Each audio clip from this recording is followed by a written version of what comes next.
Josh, when will you DM a real D&D game with people? I've done that professionally several times. I run the Session Zero D&D show, which goes to various events. I think we did MCM last year. We've done the Insomnia Festival. We played RuneFest. And I've had the live-action Dungeons & Dragons set, the Session Zero on YouTube for a bit, where we physically built a set. The thing is, it's really expensive to make any kind of live-action D&D show unless you're funded by an external company, and I wasn't. So it wasn't able to continue for quite as long as we had hoped it would continue for, which is a shame. It's just very expensive and very time-consuming to do. I think a lot of people also don't quite understand, and Critical Role is extremely entertaining,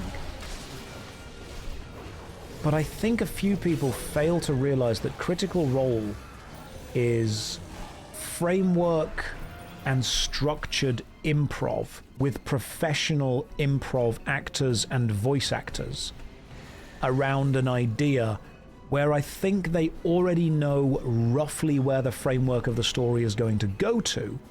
They just don't know the details and the specifics of it. So I've had a couple of people approach me before saying, hey, we should do like a D&D podcast show.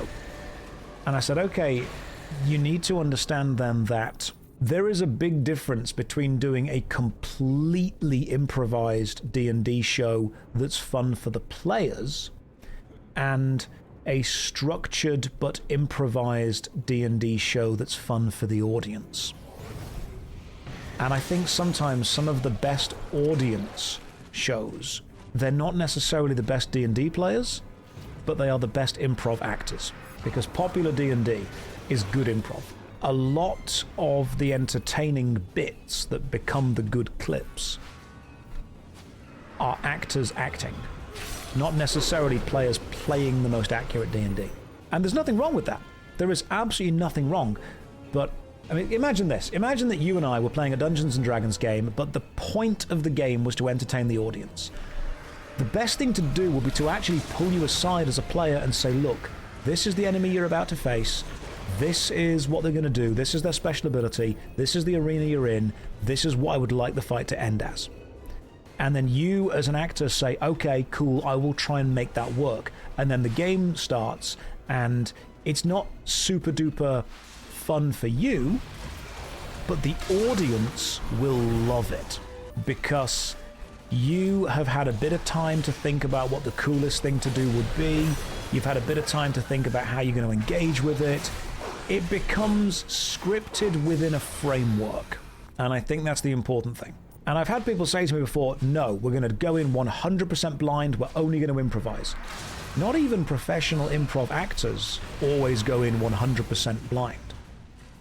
Is Critical Role the Top Gear of D&D shows?